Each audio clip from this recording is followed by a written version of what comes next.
Hey everyone, welcome back. We are up to our final fifth email in our mini series, which is kind of sad. I'm very glad that you've come along this far.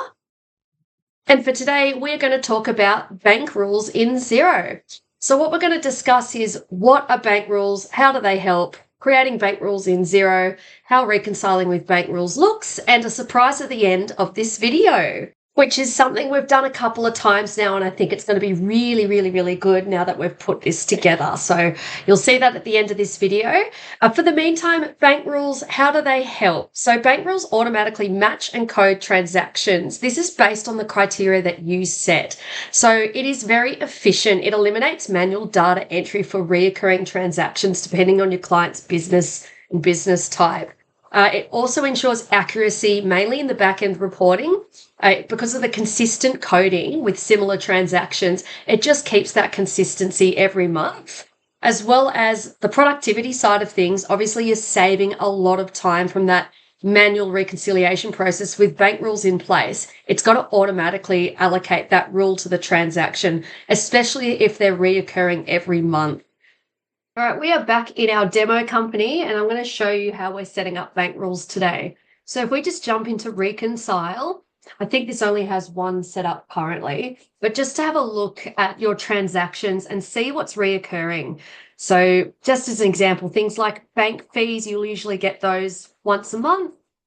7-Eleven for petrol, we can see that one's already got a rule applied to it, but we'll come back to that a bit later. If we just kind of scroll through and be like, okay, things like parking are consistent, things like bank fees are consistent, and then we want to start setting up some bank rules for these more consistent transactions that you have. I mean, if it's a building industry, it might be things like Bunnings for materials as an example, etc. So that's what I mean when I say it depends on the industry that your client is in as well. There'll be different types of consistent transactions. So if we jump up here, you're still in the reconciliation page, manage account, and we got bank rules. And we can see that little 7-Eleven is sitting there. So up the top, just make sure you're in the right one. If you're setting up rules for receive money as well, you just got to make sure you toggle across to the correct tab. So we want to be in the spend money rules. We want to create a rule.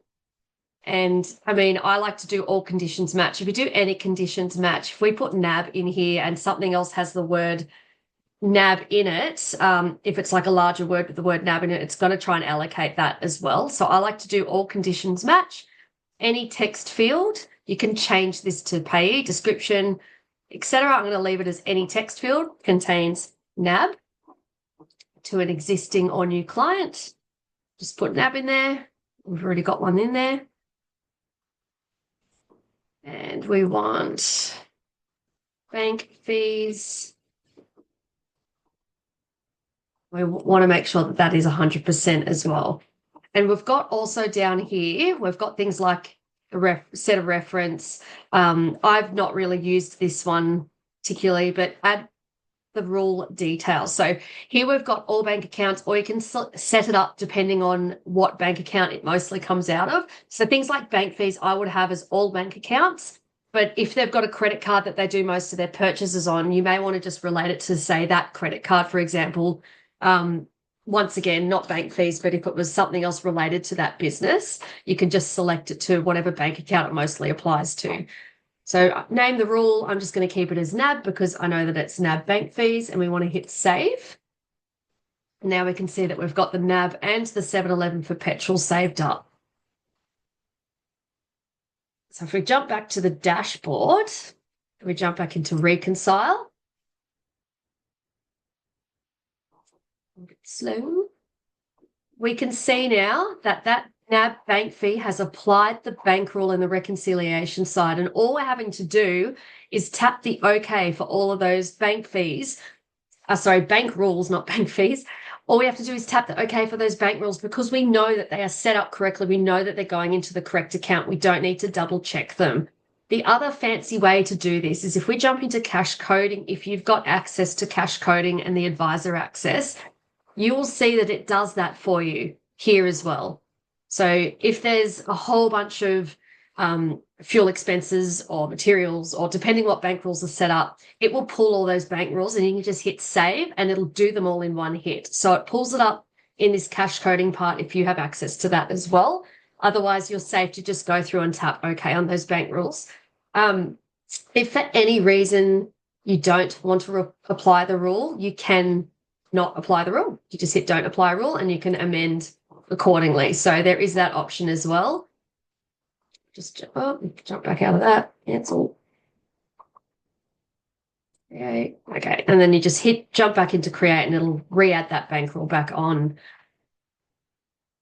So that is very, very basic, nice and easy way with how we run the bank rules in Xero. It's super, super easy. I mean, once you set them up, that may be a bit of a teething process, setting up a whole bunch of bank rules. But once you're done, it makes your reconciliation a lot faster and you know it's accurate. And that's why I love it. And that's why it's one of my favorite little things to have handy to be able to show you guys. So thank you. Now, this is the bonus that we were talking about at the start of this video.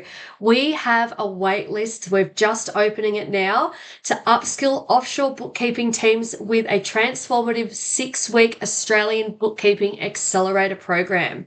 We're not just teaching skills, we are going to bridge the critical knowledge gap that's costing agencies time, money, and clients confidence. So Australian businesses that are really struggling, they're trying to outsource offshore teams.